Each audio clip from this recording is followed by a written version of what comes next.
নমস্কার, অন্নপূর্ণা ভান্ডারের আবেদন শুরু হয়ে গেছে। সম্পূর্ণ অফলাইনে হচ্ছে। অফলাইন ফর্মটি কিভাবে ফিল আপ করবেন তার আমরা সংক্ষিপ্ত বিবরণ দিয়ে দিচ্ছি। প্রথমে অফলাইন ফর্মটি এরকম ভাবে আপনারা নিশ্চয়ই পেয়েছেন, না হলে আমি পিনে দিয়ে দিচ্ছি। অন্নপূর্ণা যোজনার জন্য পারিবারিক তথ্য সংগ্রহ বা ফর্ম। প্রত্যেকটি জিনিস পরিষ্কারভাবে টিক মার্ক দিতে হবে এবং উল্লেখ করতে হবে, এবং সেটা বাধ্যতামূলক। প্রথমে পরিবারের প্রধানের নাম। ধরুন পরিবারের প্রধান যদি আপনার বাবা বা মা হয়, তাহলে তার পুরো নাম অ্যাকর্ডিং টু আধার কার্ড, তার ডেট অফ বার্থ, দিন মাস বছর অনুযায়ী। তিনি যদি পুরুষ হয় পুরুষ, মহিলা হলে মহিলা। পরিবারের প্রধানের আধার নাম্বার দিলেন, এবং পরিবারের যদি কোনো আইডি থাকে তাহলে সেইটা দিলেন, বা ডিজিটাল রেশন কার্ডের আইডি দিলেন। পরিবারের সদস্য সংখ্যা, এটি সংখ্যাতে লিখবেন। ঠিকানা, আপনার স্থায়ী ঠিকানা এখানে লিখলেন। যোগাযোগ নাম্বার, যেটি আধার কার্ডের সঙ্গে যুক্ত, সেই নাম্বারটি এখানে লিখলেন। নাম, জন্ম তারিখ ও তার সঙ্গে সম্পর্ক লিখলেন। পরিবারের প্রধান HOF, তার নাম দিলেন। ধরুন আপনার মা রয়েছে, তাহলে সদস্য নাম্বার একের জায়গায় নাম, আপনার মায়ের নাম, জন্ম তারিখ, লিঙ্গ, পরিবারের সঙ্গে সম্পর্ক, স্ত্রী, আধার নাম্বার দিলেন। সেকেন্ড নাম্বার আপনার দিলেন, এখানে আপনার সমস্ত কিছু ফিল আপ করেন। তৃতীয় নাম্বার যদি আপনার স্ত্রী থাকে তার দিলেন, তার সঙ্গে সম্পর্ক লিখলেন। আরেকটা কথা, আপনার স্ত্রী যদি এই অন্নপূর্ণা ভান্ডারের জন্য করেন তাহলে এখানে টিক মারবেন। আর যদি আপনার বাচ্চা থাকে তাদের নামটা এখানে উল্লেখ করলেন। আচ্ছা, এখানে পরিবারের প্রধান এবং পরিবারের প্রাপ্তবয়স্ক সকলের ব্যাংক অ্যাকাউন্ট, যেটি ডিবিডি লিঙ্ক যুক্ত রয়েছে। প্রথমে প্রধানের bank account number, IFSC code এবং সদস্য নাম্বার 1 যে রয়েছে তার নিচে দিলেন। আর ধরুন আপনার মা, তারপর আপনার স্ত্রীর প্রত্যেকের ডিবিডি লিঙ্ক যুক্ত ব্যাংক অ্যাকাউন্ট এখানে দিলেন। যেহেতু বাচ্চাদের ডিবিডি লিঙ্কের প্রয়োজন নেই, তাদের ব্যাংক অ্যাকাউন্ট দেওয়ার দরকার নেই।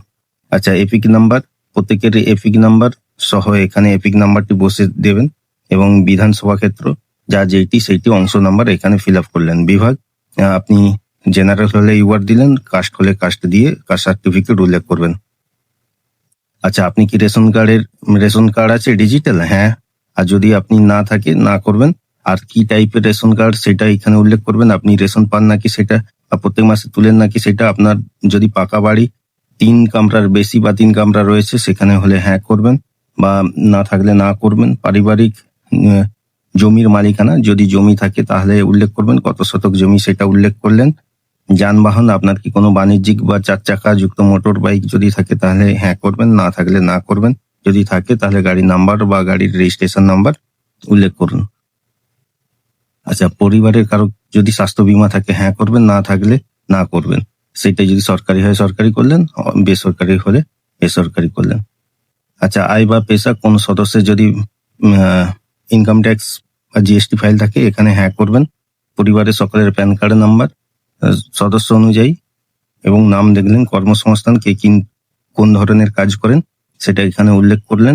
কেউ যদি হাউস ওয়াইফ হয় অন্যান্য করে হাউস ওয়াইফ লিখবেন। কেউ যদি বেকার হয় বেকার করবেন। কেউ যদি কৃষিজাত কাজ করে সেইগুলো লিখলেন। কেউ যদি ব্যবসা করে এখানে লিখলেন। প্রত্যেকের এখানে দিলেন। আচ্ছা, পরিবারের শিক্ষিত প্রাপ্তবয়স্ক, অপ্রাপ্তবয়স্ক এবং প্রাপ্তবয়স্কদের মধ্যে যারা যেরকম আছেন, যে কজন শিক্ষিত তাদের শিক্ষাগত যোগ্যতা দিলেন। আচ্ছা, কোনো সদস্য কি কোনো পঞ্চায়েত বা মেম্বার বা এমপি সেগুলো উল্লেখ করলেন, তাদের ডিটেলস দিলেন। কোন সদস্য কি সরকারি চাকরি বা পেনশনভোগী হয় হ্যাঁ বা না করলেন। কোন সদস্য কি জিএসটি ফাইল থাকলে তার হ্যাঁ করলেন। পরিবারে বার্ষিক আয় দিলেন। সিসিএ তে আবেদন করেছেন যারা, মানে বাইরের রাজ্য থেকে, বাইরের থেকে এসেছেন, তারা সিসিএ আবেদন করেছেন না কি করলেন। অন্যরা কিষাণ ক্রেডিট কার্ড বা এই টাইপের যদি কোনো কার্ড থাকে, মৎস্যজীবী তার এখানে দিলেন।